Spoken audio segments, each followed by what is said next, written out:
Officer Michael Rodriguez pulled his patrol car into the parking lot of the 24-hour diner, the windshield wipers working overtime against the heavy snowfall that had been coming down for the past 3 hours.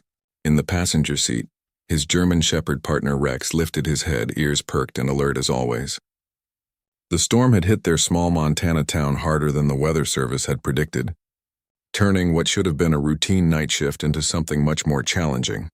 "Looks like it's going to be a long night, buddy," Michael said, reaching over to scratch Rex behind the ears. The dog had been his partner for almost 4 years now, and they had developed the kind of bond that only comes from working together through countless situations. Rex wasn't just a police dog. He was family, a trusted companion who had saved Michael's life more than once during dangerous calls. The radio crackled to life with dispatch calling out road closures and accident reports throughout the county. Highway 91 was completely shut down due to a jackknifed semi-truck, and several smaller roads were becoming impassable as the snow continued to accumulate. Michael took a sip of his coffee and glanced at his watch.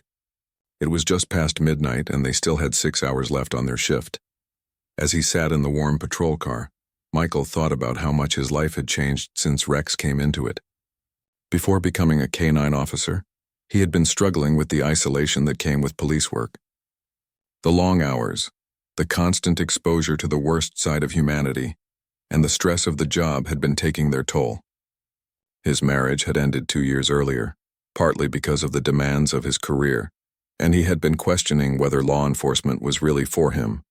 But Rex had changed everything. The bond between them had given Michael a renewed sense of purpose, and the dog's unwavering loyalty and enthusiasm for the work had rekindled his own passion for serving the community. Rex had been trained in narcotics detection, tracking, and suspect apprehension, but he had also become an emotional anchor for Michael during the difficult transition in his personal life. The radio interrupted his thoughts, with another call about a possible domestic disturbance on the east side of town. Michael set down his coffee and was about to respond when Rex suddenly became alert, his body tensing as he stared out the window toward the old railroad bridge that crossed over Miller Creek. The bridge had been abandoned for decades. Ever since the railway company had rerouted their line through the valley, now it served as nothing more than a landmark, its rusted steel frame barely visible through the swirling snow. "What is it, Rex?" Michael asked, following his partner's gaze. Rex whined softly, a sound Michael had learned to recognize as the dog sensing something that required investigation. In their years together, Michael had learned to trust Rex's instincts completely. The dog's senses were far superior to his own, and there had been numerous occasions when Rex had detected things that Michael would have missed entirely. Michael radioed dispatch to let them know he would be checking the area around the old bridge before responding to the domestic call. He stepped out of the patrol car, immediately feeling the bite of the cold wind and the sting of snowflakes against his face. Rex jumped out after him, his nose already working as he began to scan the area. The snow was coming down so heavily that visibility was reduced to just a few yards. Michael pulled his flashlight from his belt and clicked it on, the beam cutting through the darkness and illuminating the swirling white curtain around them. Rex moved ahead, his powerful frame cutting through the snow with determination. As they approached the base of the bridge, Michael could see that the creek below was partially frozen, with dark water still flowing in the center channel. The bridge loomed above them, its metal structure creaking softly in the wind. It was the kind of place that homeless individuals sometimes sought shelter, especially during harsh weather, and Michael wondered if that was what Rex had detected. Rex's behavior became more urgent as they got closer to the bridge supports. The dog began moving in a specific direction, his nose close to the ground despite the falling snow. Michael followed, his boots crunching through the snow that was already ankle-deep. The beam of his flashlight swept back and forth, searching for any sign of what had captured Rex's attention. The area under the bridge was darker and more sheltered from the storm. Large concrete pillars supported the old structure, creating natural alcoves that provided some protection from the elements. As they moved deeper into the shadows, Michael began to hear something that made his blood run cold. It was faint at first, almost lost in the sound of the wind, but unmistakable once he focused on it. Crying. The sound of babies crying. Michael's heart rate increased as he quickened his pace, following Rex, who was now moving with obvious urgency toward one of the concrete supports. The crying became clearer as they approached, and Michael felt a surge of adrenaline mixed with concern. What were babies doing out here in the middle of a snowstorm? Rex stopped at the base of one of the larger supports and sat down, the signal he had been trained to give when he found what he was searching for. Michael moved around the pillar and directed his flashlight beam into the sheltered area behind it. What he saw there would be burned into his memory forever. Huddled against the concrete, partially hidden under what appeared to be several layers of blankets and clothing, were two small bundles. The crying was coming from both of them, weak but persistent cries that spoke of cold, hunger, and distress. Michael dropped to his knees in the snow, his hands shaking as he reached toward the bundles. "Oh my God," he whispered, his breath forming clouds in the frigid air. "Rex, we've got babies here." The situation hit him with overwhelming force. Two infants, apparently newborns, had been abandoned under this bridge in the middle of one of the worst storms the area had seen all winter. If Rex hadn't detected them, if they hadn't decided to investigate this area, these babies might not have survived the night. Michael immediately radioed for emergency medical services and backup, his voice urgent as he reported the discovery. His training kicked in as he assessed the situation, but his hands were trembling as he carefully began to examine the infants to determine their condition and what immediate care they might need. Michael carefully pulled back the layers of blankets, his flashlight revealing two tiny faces, red and wrinkled from crying and exposure to the cold. The babies appeared to be identical twins, possibly only hours or days old based on their size, and the fact that they still had their umbilical cord stumps. They were wrapped in what looked like hospital blankets, suggesting they had been born in a medical facility before being brought here. "Dispatch, this is Officer Rodriguez." He spoke into his radio while trying to keep his voice steady. "I need EMS to my location immediately. We have two newborn infants, twins, found abandoned under the railroad bridge. They appear to be in distress from cold exposure. I also need Child Protective Services contacted and a supervisor on scene." Rex remained sitting in his alert position, but whined softly, as if he understood the gravity of the situation. The dog's eyes were fixed on the babies, and Michael could see the same protective instinct in Rex that he felt rising within himself. These weren't just victims they had discovered. They were helpless infants whose lives hung in the balance. Michael quickly removed his heavy winter jacket and wrapped it around both babies, gathering them carefully against his chest. Their cries intensified briefly at the movement, but then began to quiet as they felt the warmth of his body heat. He could feel how cold they were through the blankets, and he knew that hypothermia was a real and immediate danger. "Stay with me, little ones," he whispered, moving toward a more sheltered area under the bridge where they would be protected from the wind while they waited for help to arrive. "You're safe now. We're going to take care of you." As he settled with the babies, Michael began to piece together what might have happened. The hospital blankets suggested the babies had received at least some medical care at birth. The fact that they were clean and appeared healthy indicated that someone had cared for them initially, but something had gone terribly wrong to result in them being abandoned in such a dangerous situation. The sound of sirens cut through the storm, growing louder as emergency vehicles approached. Michael felt a wave of relief knowing that professional medical help was on the way. Rex moved closer to Michael and the babies, positioning himself as a barrier against the wind and snow that continued to swirl around them. Paramedic Sarah Chen was the first to reach them, her medical bag in hand as she dropped down beside Michael. She had worked with him on numerous calls over the years and knew him to be a steady, reliable officer, but she could see the concern etched on his face as he carefully held the two infants. "How long have they been out here?"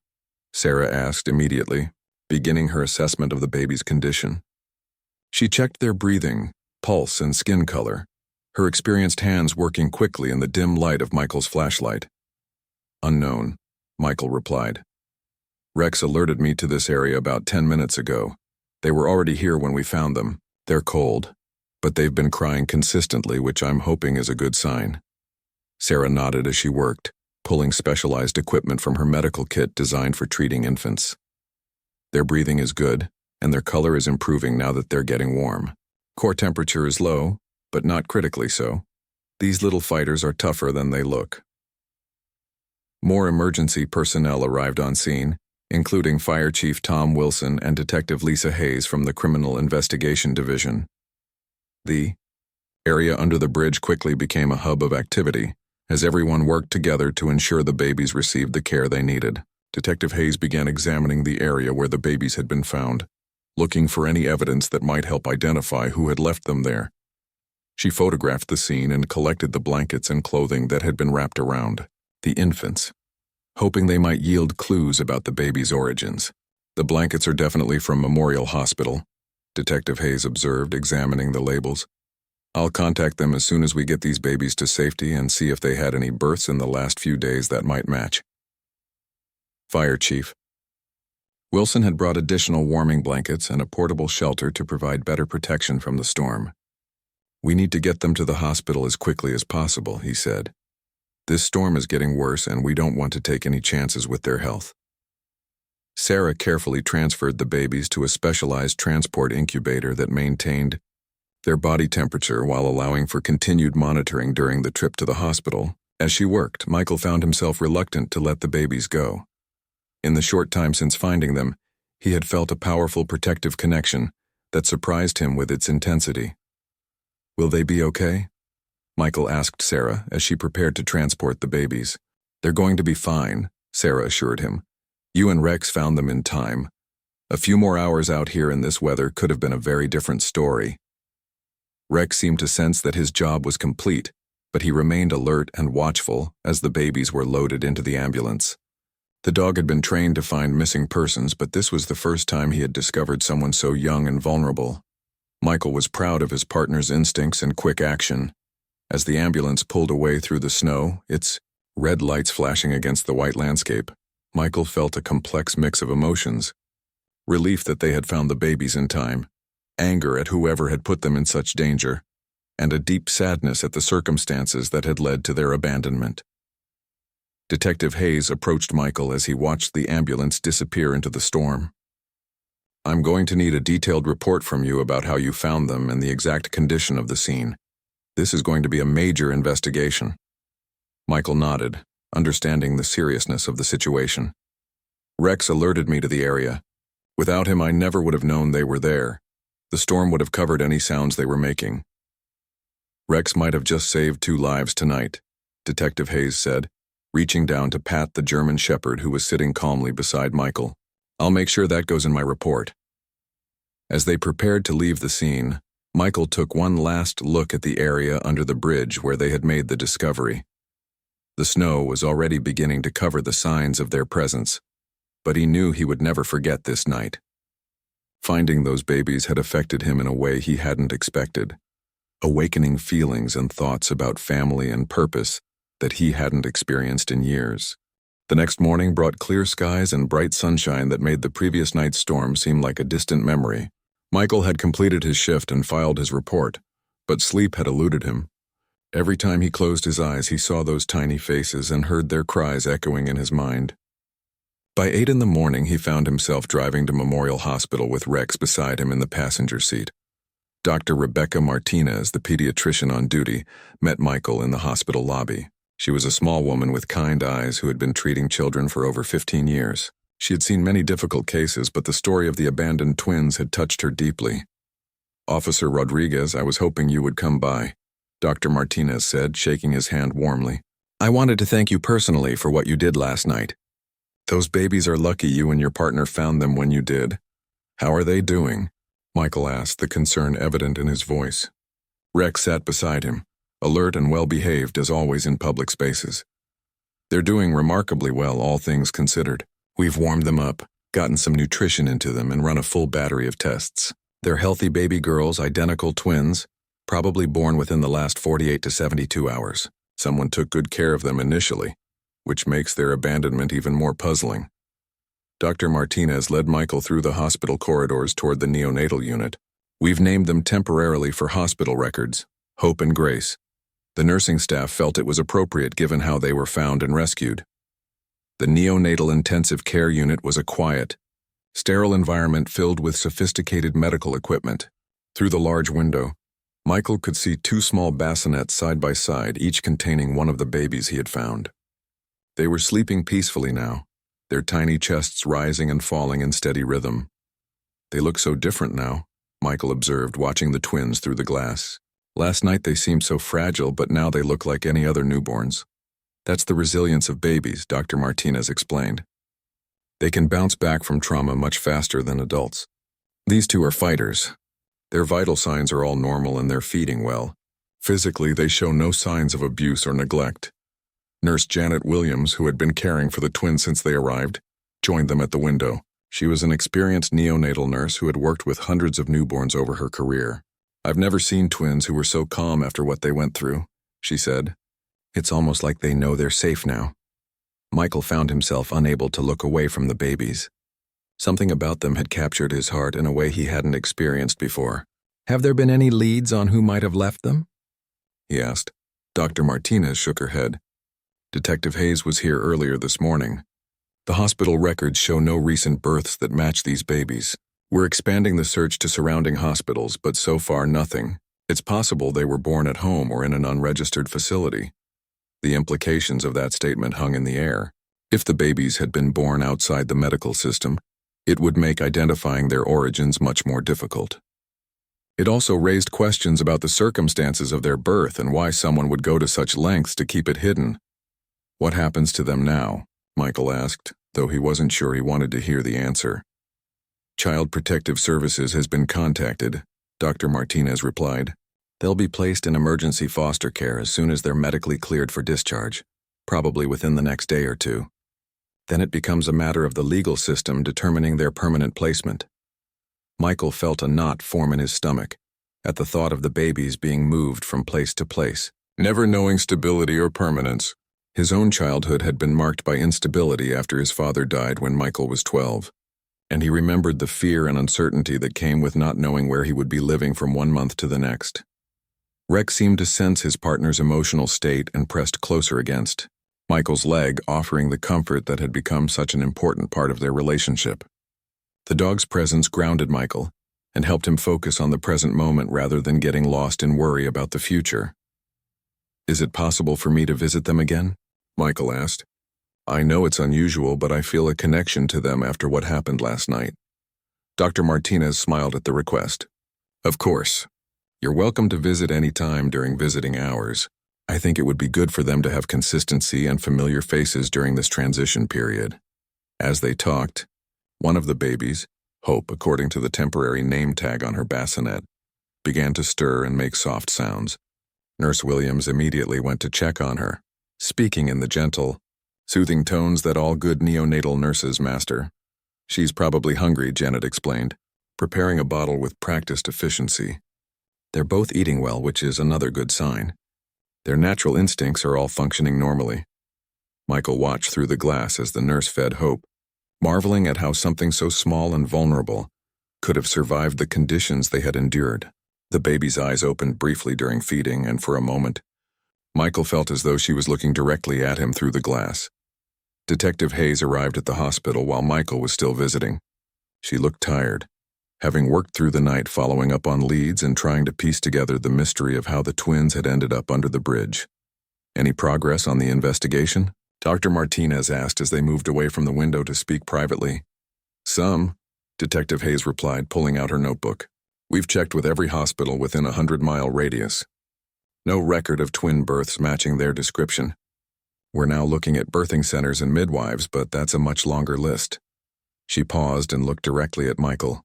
"We did find something interesting at the scene this morning when we went back in daylight.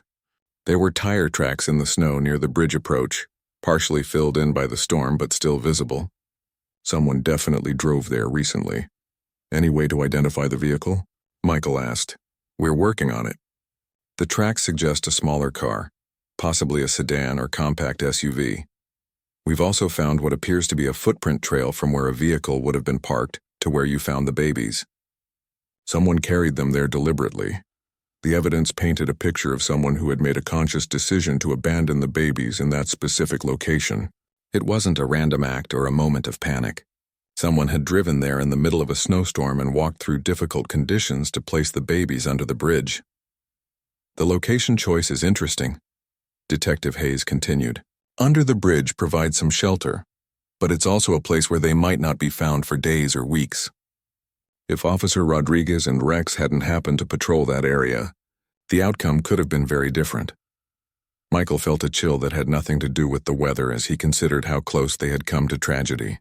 The timing of everything, the storm, his decision to check that area, Rex's alertness, seemed almost too coincidental to believe. 3 days after the discovery, Michael found himself at the hospital again during his lunch break. It had become a daily routine, one that he looked forward to more than he cared to admit. The twins were thriving under the careful attention of the medical staff, and each day they seemed stronger and more alert. Rex had also become a regular visitor, though he had to wait in the car due to hospital regulations. Michael always made sure to bring treats for his partner and spent time with him in the parking lot before and after each visit. The German Shepherd seemed to understand the importance of these trips and waited patiently while Michael was inside. Today, however, brought unexpected news. Margaret Sullivan from Child Protective Services was waiting in the hospital lobby when Michael arrived. She was a seasoned social worker in her 50s who had handled thousands of cases involving children in crisis situations. "Officer Rodriguez, I was hoping to catch you," Margaret said, approaching him with a serious expression. "I understand you've been visiting the babies regularly." Michael felt a moment of concern, wondering if he had somehow overstepped boundaries. "Yes, Dr. Martinez said it was okay. I hope that's not a problem." "Not at all," Margaret assured him. "Actually, that's what I wanted to discuss with you. We've been trying to arrange emergency foster placement for Hope and Grace, but we're running into some challenges." She gestured toward a quiet seating area in the lobby where they could talk privately. "Most of our emergency foster families are already at capacity, and taking in newborn twins is particularly challenging. Newborns require round-the-clock care, and twins double that workload." Michael listened carefully, sensing that Margaret was leading up to something important. The few families who might be able to handle newborn twins are either temporarily unavailable or located quite far from here. Margaret continued, "We prefer to keep children as close to their place of origin as possible, especially when there's an ongoing investigation." "What are you getting at?" Michael asked, though he was beginning to suspect where the conversation was heading. Margaret studied his face carefully before continuing. "Dr. Martinez mentioned that you seem to have formed a strong connection with the babies. She also noted that you have law enforcement training, which includes first aid and crisis management skills. We've done a preliminary background check and your record is exemplary." The suggestion hung in the air between them. Michael felt his heart rate increase as he realized what she was proposing. "We'd like you to consider serving as an emergency foster parent for Hope and Grace," Margaret said directly. "It would be temporary, just until we can locate their family or arrange more permanent placement. But it would allow them to stay in the community while the investigation continues." Michael was speechless for a moment. The idea of caring for the twins himself had crossed his mind during his visits, but he had dismissed it as unrealistic. He was a single man with a demanding job and no experience caring for infants. "I don't know anything about taking care of babies," he said honestly. "I've never even held a newborn before finding Hope and Grace." "We would provide extensive support," Margaret assured him. "Foster parents receive training, and there are resources available for new caregivers. Dr. Martinez has already offered to serve as their primary pediatrician and provide medical guidance. The hospital would also arrange for a visiting nurse to check on them regularly."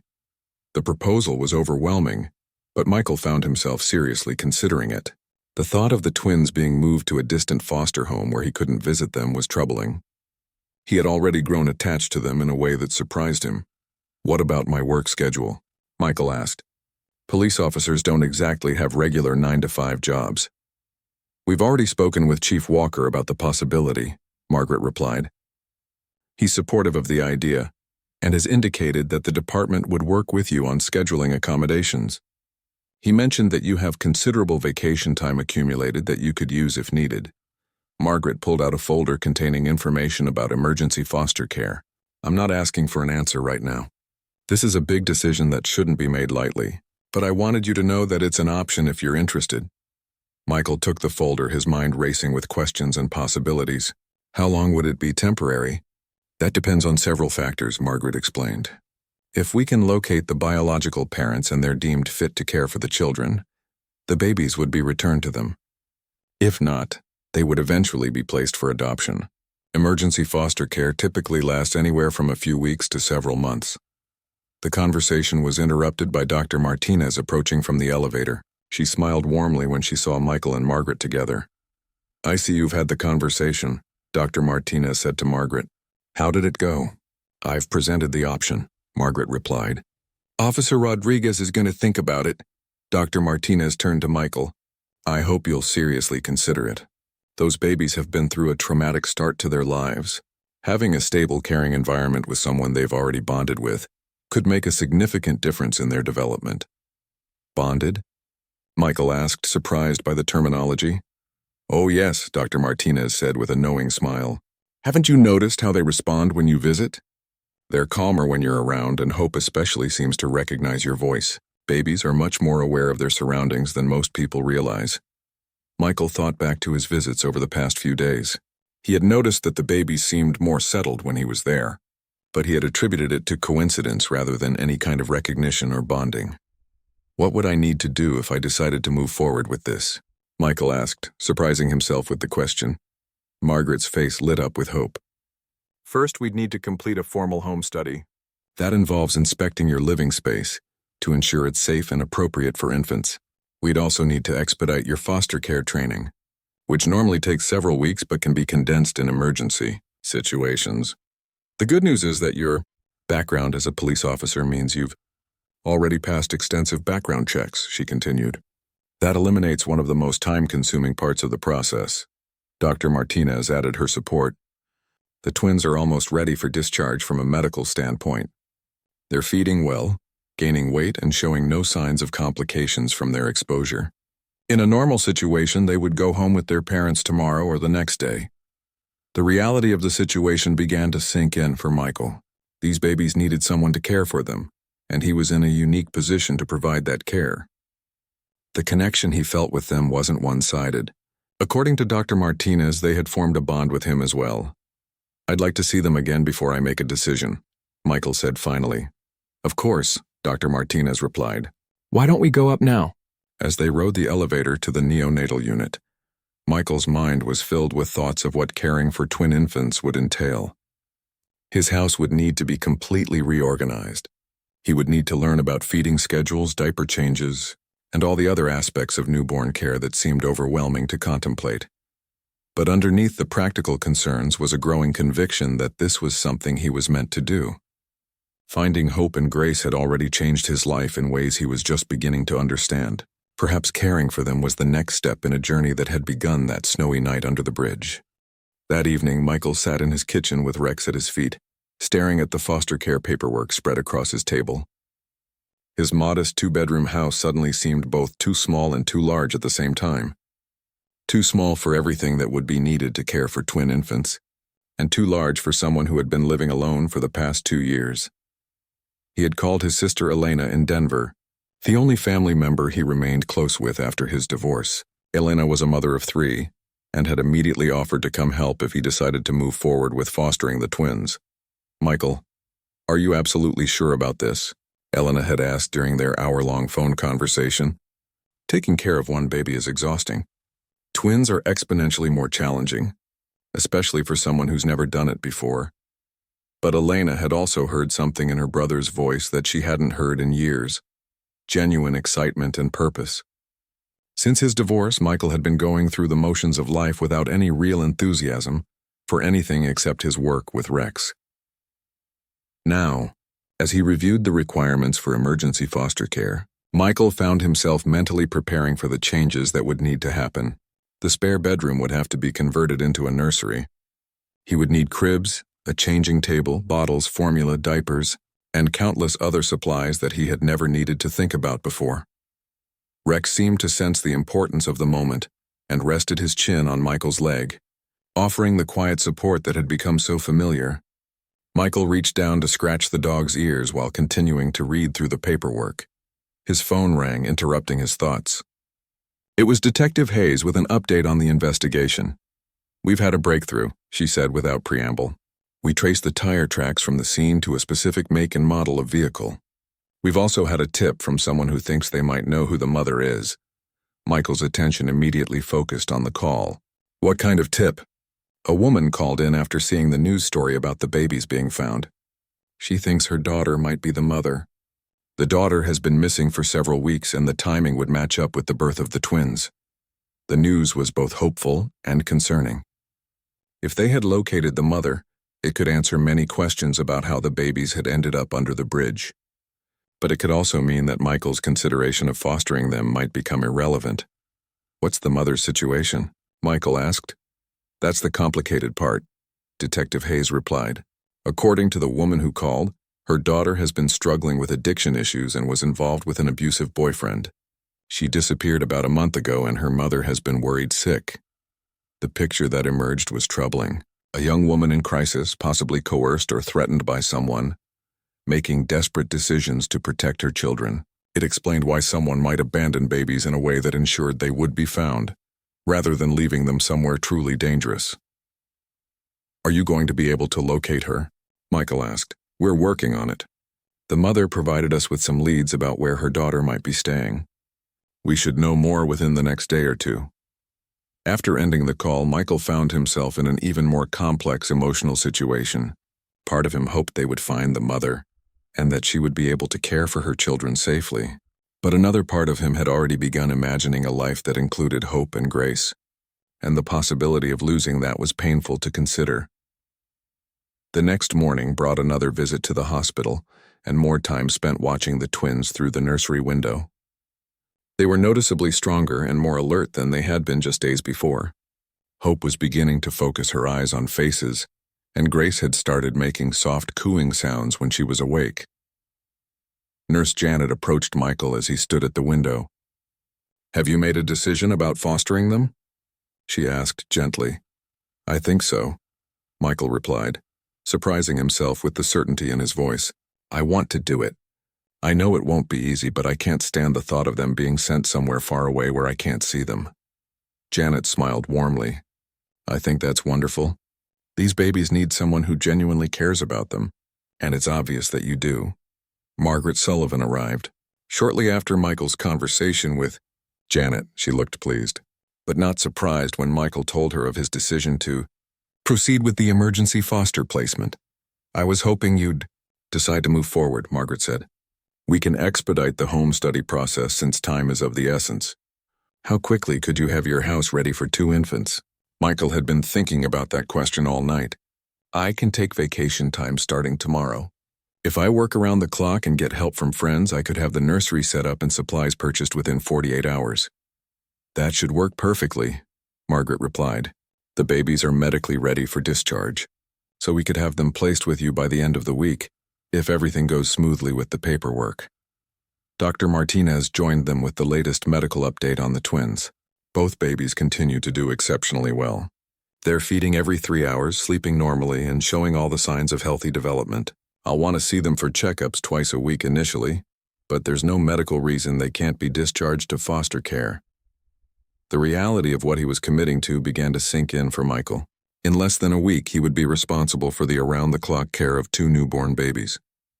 His orderly, quiet life was about to become completely upended. But as he looked through the window at Hope and Grace, now sleeping peacefully side by side, Michael felt a sense of rightness about the decision that overrode his nervousness. These babies had come into his life under extraordinary circumstances, and he couldn't shake the feeling that it was meant to be. There is one more thing we need to discuss, Margaret said, her tone becoming more serious. Detective Hayes updated me on the investigation this morning. If they locate the biological mother, and she's determined to be fit to parent, the babies would be returned to her custody. Michael nodded, having already considered that possibility. I understand. I'm going into this knowing that it might be temporary. But even if it's just for a few weeks or months, I want to give them the best care I can. That's exactly the kind of attitude that makes for successful foster parenting, Margaret replied. The primary goal is always what's best for the children, even when that means letting them go. As Michael left the hospital that day, his mind was already racing with plans for transforming his house into a suitable home for twin infants. He would need to take Rex to the veterinarian for updated vaccinations and training to ensure the dog would be safe around babies. He would need to learn about feeding schedules sleep routines, and emergency procedures. But underneath all the practical concerns was an excitement that he hadn't felt in years. For the first time since his divorce, Michael was looking forward to coming home to something more than just Rex's companionship. He was about to become a family again, even if only temporarily. The next 48 hours passed in a whirlwind of activity that left Michael exhausted but determined. His sister Elena had driven up from Denver with a car full of baby supplies and moral support. Together they had transformed his spare bedroom into a nursery that would have impressed any new parent. 2 matching cribs sat side by side near the window, each equipped with firm mattresses and fitted sheets in soft pastel colors.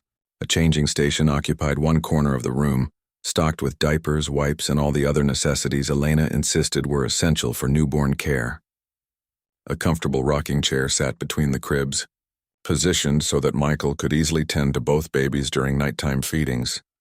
"I can't believe how much stuff 2 tiny babies need," Michael said, surveying the room that had been completely empty just 2 days earlier. Elena laughed as she folded tiny clothes and placed them in the dresser they had assembled that morning. "Wait until you see how much laundry they generate. You're going to be washing baby clothes constantly." Rex had been remarkably patient during the transformation process, watching curiously as furniture was moved and new items appeared throughout the house. Michael had taken him to the veterinarian for a complete checkup and consultation about introducing a dog to infants. Dr. Kim, their longtime veterinarian, had been encouraging about Rex's temperament and training. "Rex has excellent impulse control and responds well to commands," Dr. Kim had explained. "German Shepherds are naturally protective of family members, especially children. With proper introduction and supervision, he should adapt well to having babies in the house." The home study had been completed that morning by Margaret Sullivan and another social worker from Child Protective Services. They had inspected every room of the house, checking for safety hazards and ensuring that Michael had everything needed to care for twin infants. The house had passed inspection with minor recommendations for additional safety measures. "You've done an incredible job preparing for this," Margaret had told Michael as they completed the paperwork. "Most people take weeks to get ready for emergency placement, but you've managed to create a perfect environment for the babies in just 2 days." Now, as evening approached, Michael found himself both excited and terrified about what the next day would bring. Hope and Grace were scheduled to be discharged from the hospital in the morning, and he would officially become their foster father. His phone rang with another update from Detective Hayes. "We found her," she said simply. "The mother. Her name is Sarah Chen, 19 years old, and she's been staying at a women's shelter in the next county." Michael's heart sank a little at the news, even though he had known this was a possibility. "Is she okay?" "Physically, yes. Emotionally and psychologically, she's been through a lot. She confirms that she's the mother of the twins and that she left them under the bridge. She's agreed to speak with us about the circumstances." Detective Hayes paused before continuing. "Michael, this is complicated. Sarah is in a very difficult situation. She was in an abusive relationship with the baby's father, and she was terrified of what he might do if he found out about the children." The story that emerged from Sarah's interview was heartbreaking. She had hidden her pregnancy from her abusive boyfriend for as long as possible, but when she finally gave birth at a free clinic, she knew she couldn't take the babies home. The boyfriend had a history of violence and had specifically threatened to hurt any children she might have. She left them under the bridge because she knew it was a place where police patrolled regularly, Detective Hayes explained. She was hoping they would be found quickly and taken to safety. She didn't know about the storm that night. Michael felt a complex mix of emotions as he learned about Sarah's situation. He was angry at the boyfriend who had created such a dangerous situation, heartbroken for the young woman who had felt she had no choice but to abandon her children, and concerned about what this meant for Hope and Grace's future. "What happens now?" Michael asked. "Sarah wants what's best for her babies," Detective Hayes replied. "She's been talking with social workers about her options. She loves them, but she knows she can't provide a safe environment for them right now. She's considering placing them for adoption voluntarily." The possibility of adoption added another layer of complexity to the situation. If Sarah decided to relinquish her parental rights, Hope and Grace could become available for permanent placement with adoptive families. Or if Michael chose to pursue it, he could potentially adopt them himself. That evening, Elena found Michael sitting in the newly completed nursery, staring at the empty cribs and lost in thought. "Having second thoughts?" she asked gently, settling into the rocking chair beside him. "No, not about fostering them," Michael replied, "but finding out about their mother changes things. I keep thinking about her, 19 years old and so scared that she felt abandoning her babies was the only way to keep them safe." Elena nodded thoughtfully. "It sounds like she made the decision out of love, not neglect. That's actually a good thing for the baby's long-term emotional health. I just wonder what's going to happen to all of them," Michael continued. "Sarah needs help to get her life back together. Hope and Grace need stability and love, and I'm starting to realize that I want to be part of their lives permanently, not just temporarily." Elena looked at her brother with surprise. "Are you thinking about adoption?" Michael was quiet for a long moment before answering. "I don't know. Maybe. These babies have changed something in me, Elena. For the first time in years, I feel like I have a real purpose beyond just getting through each day." "That's a big decision," Elena said carefully. "Single-parent adoption is challenging under the best circumstances. Adding your job as a police officer makes it even more complex." "I know," Michael replied, "but I also know that I've never felt more certain about anything in my life. When I found them under that bridge, it wasn't just luck or good timing. It felt like destiny." Elena reached over and squeezed her brother's hand. "Whatever you decide, I'll support you. And those babies are lucky to have someone who cares about them as much as you do." Rex wandered into the nursery and settled at Michael's feet, as if he too was contemplating the changes that tomorrow would bring. The house felt different already, filled with anticipation and purpose in a way it hadn't been since Michael's divorce. As Michael prepared for bed that night, he realized that his life was about to change in ways he couldn't fully imagine. Tomorrow he would bring Hope and Grace home and begin the challenging but rewarding journey of caring for them. Whether that care would be temporary or permanent remained to be seen, but Michael was ready for whatever came next. The spare bedroom that had sat empty for 2 years was now a nursery waiting for its first occupants. In less than 12 hours, the quiet house would be filled with the sounds of babies crying, feeding, and sleeping. Michael's orderly bachelor lifestyle was about to be replaced by the beautiful chaos of caring for twin infants. But as he looked one more time at the nursery before turning off the lights, Michael felt a peace and excitement that told him he was exactly where he was supposed to be. 6 months later, Michael sat in the same rocking chair in the nursery, holding Hope while Grace slept peacefully in her crib. The early morning sunlight streamed through the window, illuminating a room that had become the center of his world. The babies had grown and thrived under his care, developing distinct personalities that brought joy and challenges in equal measure. Hope was the more active of the twins, always eager to explore her surroundings and quick to let Michael know when she needed attention. Grace was quieter and more observant, content to watch the world around her with serious, thoughtful eyes. Both babies had begun sleeping through the night regularly, a milestone that had improved Michael's quality of life considerably.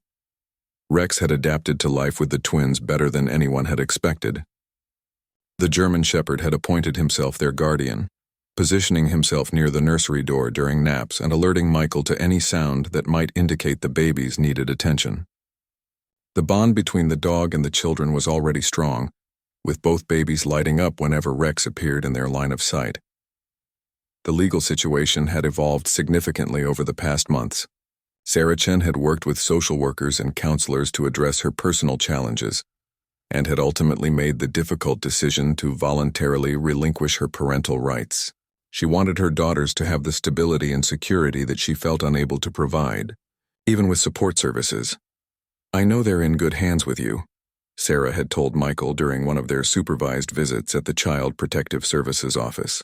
"When I left them under that bridge, I was praying that someone like you would find them. I never imagined it would actually happen." Michael had been moved by Sarah's courage and selflessness. She was working to rebuild her life with the help of counselors and job training programs. But she recognized that her daughters needed consistency and stability that she couldn't guarantee. Her decision to place them for adoption was made out of love, not abandonment. The adoption process had been complicated but ultimately successful. Michael had navigated months of paperwork, home visits, and legal procedures with the support of Margaret Sullivan and an adoption attorney. His status as the baby's foster parent and the circumstances of how they had been found worked in his favor throughout the process. Chief Walker had been incredibly supportive, allowing Michael to adjust his work schedule and providing department resources when needed. The entire police force had essentially adopted Hope and Grace as mascots, with officers regularly stopping by to check on them and bringing gifts for every milestone.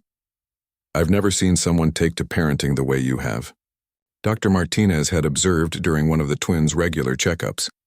"They're thriving physically and emotionally. You've created exactly the kind of loving, stable environment they needed." The transformation in Michael's own life had been equally dramatic. The isolation and purposelessness that had characterized his life after divorce had been replaced by a sense of fulfillment and joy that he had never experienced before. Every day brought new discoveries and challenges as Hope and Grace grew and developed.